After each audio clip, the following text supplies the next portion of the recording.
कि last time जिन्हों को थोड़े पैसों की जरूरत थी रेंट भरने के लिए, जिस वजह से वो एक डंजन में जाता है। इस डंजन के अंदर कुछ ज्यादा खास इनको मिलता नहीं, बहुत बड़ा डंजन होता है और एंड में आके ये लोग जिन्हों और जिन्हों को धोखा दे देते हैं और इनको बंद करके यहाँ से निकल जाते हैं। और यहाँ पे भाई एक काफी बड़ा मैजिक बीस्ट बॉस होता है और उसको हराना नामुमकिन लग रहा होता है। तो भाई डोंगसुक की गैंग तो उन दोनों को अकेला छोड़ के इस गेट से बाहर ही आ जाते हैं, ठीक है, ये एग्जिट कर जाते हैं इस गेट से। लेकिन ये गेट अभी भी ओपन होता है क्योंकि ऑब्वियसली बात है, इन्होंने अभी तक इस बॉस को नहीं हराया है, ठीक है।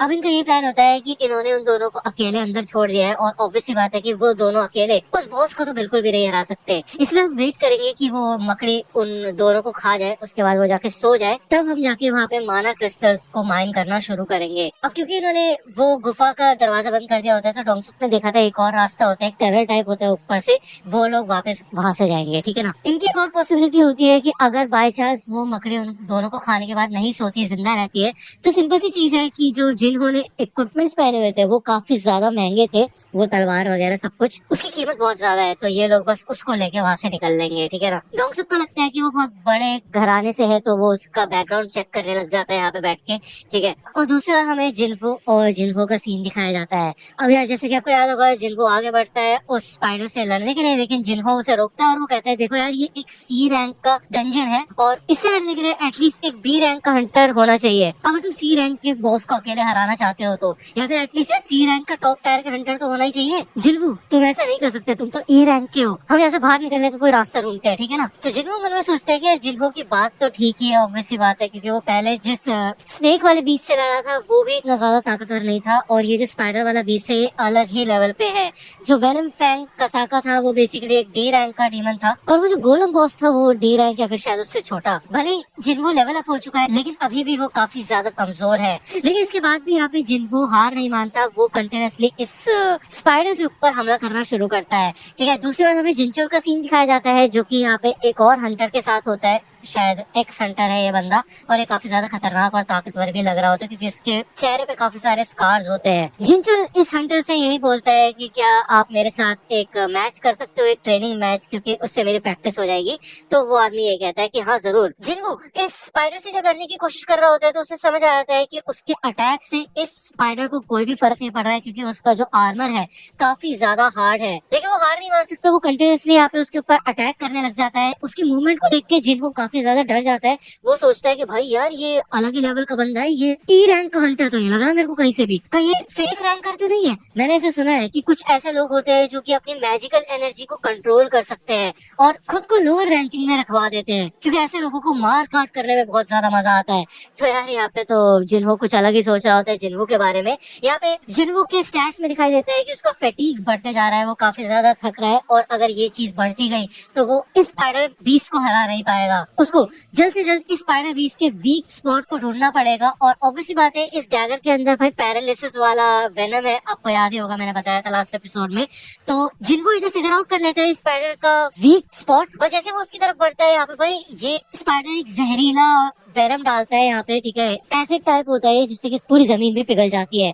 तो जिन्हो कहता है वाह, इसके पास एक और चालती है ऐसी। यहाँ पे जिन्हो उसके पास जल्द से जल्द पहुंचने के लिए अपने डैश स्किल का इस्तेमाल करता है, और काफी फुर्ती से वो इधर ऊपर आता है और इस स्पाइडर के वीक स्पॉट पे हमला करता है। लेकिन भाई इससे कोई भी फर्क नहीं पड़ता, पता है, यहाँ पे ये काफी ज्यादा सख्त होता है। जिन्हो मन में ये सोचता है कि अगर वो ऐसे नहीं कर रहा है तो वो हार नहीं मानेगा, वो कंटिन्यूअसली उसके ऊपर हमला करता रहेगा। जिन्हो देखता है कि जिन्हो पहले से ज्यादा फुर्तीला हो चुका है, और अगर वो ऐसे ही आगे बढ़ता रहा, लड़ता रहा, तो वो थक जाएगा। और इसी समय यहाँ पे जिन्हो काफी ज्यादा थक जाता है, उसका फैटीग 70% पहुंच जाता है, जिसके बाद वो काफी धीमा हो जाता है, और ये स्पाइडर भाई उसको फेंक देता है, एकदम उसके ऊपर अटैक कर देता है। ये स्पाइडर उसे खत्म करने के लिए भाई आगे बढ़ता है, उसके ऊपर अटैक करके उसको खत्म करने ही वाला होता है। लेकिन तभी जिन्हो को याद आता है कि उसने अपने रिवॉर्ड पॉइंट्स का इस्तेमाल नहीं किया था, जिसमें आपको याद होगा कि एक जो फर्स्ट नंबर पे होता है वो होता है फुल रिकवरी। उसका इस्तेमाल करके वो पूरी तरह से रिकवर हो जाता है और अपनी पूरी जान से वो इस डैगर का इस्तेमाल करके स्पाइडर के वीक स्पॉट पे हमला करता है। कंटिन्यूअसली वो काफी सारे हमले करता है, और धीरे धीरे करके ये स्पाइडर इधर पैरालाइज होना शुरू हो जाता है, क्योंकि यही इस डैगर की खासियत है, ठीक है ना। सामने वाला पैरालाइज हो जाता है इसके घाव से। यहाँ पे जिन्हो लेवल अप हो चुका होता है और इस डंजन का भी मास्टर बन चुका होता है। वो यहाँ पे शुक्रिया अदा करता है अपने आप को कि अच्छा वो आज उसने अपने रिवॉर्ड पॉइंट्स का इस्तेमाल नहीं किया था, ठीक है। दूसरा जिन्हो को तो यकीन ही नहीं होता कि भाई इस बंदे ने अकेले इस बॉस की वाट लगा दी, इसका मतलब मतलब यही है कि ये एक फॉल्स रैंकर है।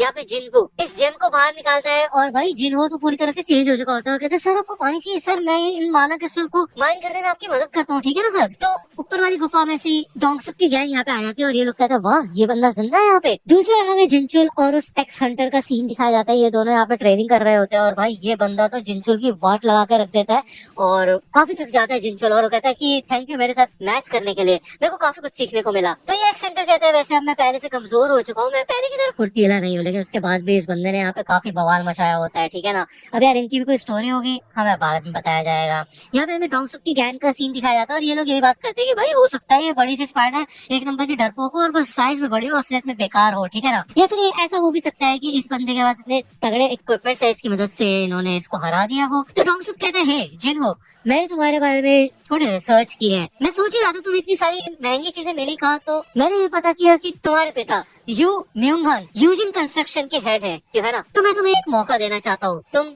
जिनवू को मार दो। देखो तुम्हें तो ये बात पता ही चल गई होगी कि हम कमजोर लोगों को यहाँ पे मरने के लिए छोड़ देते हैं और उसके बाद सारा इनाम आपस में बांट लेते हैं। तो जिनवू तुम हमारे काफी ज्यादा काम आ सकते हो, अगर तुम जिंदा यहाँ से बाहर निकलना चाहते हो तो तुम्हें हमारा कहना मानना पड़ेगा। तो यहाँ पे जिनवू आगे बढ़ता है, जिनवू के पास आता है और वो उल्टा उसको डिफेंड करने के लिए तैयार हो जाता है। तो डोंगसुक की गैंग तैयार हो जाती है इन लोगों को जान से मारने के लिए और ये लोग कहते हैं कि क्या तुमने कभी आज से पहले किसी असली इंसान को मारा है। तो इससे पहले कि जिनवू कुछ सोच पाए कुछ कर पाए तभी उसके सामने एक ओवरले खुल जाता है जिसमें लिखा होता है कि अपने दुश्मनों को हराओ। यहाँ पे तुम्हारे सामने 6 दुश्मन है जो तुम्हारी जान लेना चाहते हैं। और भाई इससे पहले कि मैं ये पढ़ पाऊँ ये गायब ही हो जाता है। मतलब ये चीज मेरे को बिल्कुल भी पसंद नहीं आती सोलो लेवलिंग की, कि इतने बड़े बड़े ये प्रॉम्प्ट्स दे देते हैं उसके बाद हमें पढ़ने का मौका भी नहीं देते, पॉज करके पढ़ना पड़ता है, इतने में गायब भी हो जाता है, ठीक है ना। इससे पहले कि जिनवू कुछ सोच पाए यहाँ पे एक बंदा आके जिनवू को बहुत खतरनाक तरीके से घायल कर देता है और पीछे उड़ा देता है, इधर उसकी वाट लग जाती है। दूसरी ओर हमें इन हंटर लड़कियों का सीन दिखाया जाता है जो कि व्हाइट टाइगर गिल्ड और साथ ही साथ बड़े बड़े हंटर गिल्ड में होती है, ठीक है। इनमें से एक बंदी होती है जीना जो कि भाई चा के साथ ट्रेनिंग करने गई थी और आप तो जानती है भाई मिस चा काफी कमाल की ए रैंक की हंटर है और जीना ये बताती है कि हम तो उनके साथ गए थे लेकिन हमें कुछ सीखने को नहीं मिला क्योंकि वो लड़ाई तो एकदम ही खत्म हो गई थी, उन्होंने पलक झपकते ही सारे के सारे बीस्ट को खत्म कर दिया। लेकिन ये इस बात पे खुश होते हैं कि ये काफी बड़े बड़े हंटर गिल्ड्स में शामिल हो चुके हैं और इससे इनको और भी बड़ी अपॉर्चुनिटीज मिल सकती है। यहाँ पे जिनवू के सर पे भी चोट लगी होती है और उसके सामने जो प्रॉम्प्ट होता है उसको देख के उसे यकीन नहीं होता कि ये क्या हो रहा है। मतलब ऑब्वियस सी बात है ये सिस्टम जो है उसे लग रहा था कि ये सिस्टम उसकी मदद कर रहा है, लेकिन अब उसको ये सब देख के ऐसा लग रहा है कि सिस्टम उसका ही इस्तेमाल कर रहा है और अब ऐसा दिन आ चुका है कि उसको इंसानों को मारना पड़ेगा। उसको समझ आ जाता है कि सिस्टम ने उसको जिंदा रखा हुआ है और ये डंजन्स ऐसी जगह होती है जहाँ पे कमजोर लोगों की कोई भी जरूरत नहीं होती है, उनको मार देना चाहिए और स्ट्रॉन्ग लोग ही जीतते हैं। तो इसलिए यहाँ पे जिनवू उठ के खड़ा हो जाता है और उसको समझ आ जाता है कि भाई उसके पास और कोई चारा नहीं है बजाय इन एनिमीज को हराने के, नहीं तो वो खुद मर जाएगा, ठीक है। यहाँ पे जिनवू आगे बढ़ता है और उसका ऑरा बहुत बुरी तरह से चेंज होने लग जाता है। वही कहता है तो तुम हंटर्स अपनी जान से खेलने के लिए तैयार हो, क्यों है ना, अपने लिए प्रार्थना तो कर ली है ना तुमने। तो यहाँ पे एक हंटर आता है और वो कहता है ओए तुम क्या बकवास कर रहे हो, तुम्हें पता है ना तुम इस पूरी दुनिया के सबसे कमजोर हंटर हो, क्या कर लोगे तुम। यहाँ पे भाई जिनवू पलक झपकते अपने डैगर से उसकी गर्दन काट देता है, पूरे उसका सर कट के अलग हो चुका होता है। इसे देख के डोंगसुक चौंक जाता है, भाई वो सोचते चल क्या रहा है, हो क्या रहा है, एकदम पता ही नहीं चला ये हुआ क्या।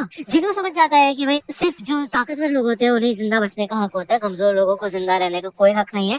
तो पहले तो उसे काफी ज्यादा शौक लगता है, उसे यकीन नहीं होता कि उसने एक असली इंसान की जान ले ली है, लेकिन उसके बाद वो इन सब के सब हंटर्स को मार देता है। एंड में सिर्फ और सिर्फ डोंगसुक बचा होता है और उसके पास एनहांसमेंट नाम का स्किल होता है जिसकी वजह से वो अपनी ताकतों को काफी ज्यादा बढ़ा लेता है और उसकी जो स्किन होती है वो भी काफी ज्यादा हार्ड हो चुकी होती है। यहाँ पे जब वो जिनवू से लड़ने के लिए आगे बढ़ता है तो जिनवू भाई एक ही हाथ में उसको नीचे पटक के रख देता है। जिनवू ये कहते हैं मुझे पता है कि तुम काफी ज्यादा ताकतवर हो डोंगसुक, लेकिन बात ये है कि मैं लगातार लेवल अप हो सकता हूँ। डोंगसुक यकीन ही नहीं कर पाता कि यार ये बंदा ई रैंक का है तो ये इतना खतरनाक कैसे हो सकता है। यहाँ पे डोंगसुक अपनी जान की भीख मांगने लग जाता है, वो कहता है मैं तुम्हें पैसा दूंगा एंड ऑल, लेकिन जिनवू कहते हैं 3 बार तुमने मेरी जान लेने की कोशिश की और अब तुम कहते हो कि मैं तुम्हें माफ कर दूं, तुम्हारी जान छोड़ दूं मैं।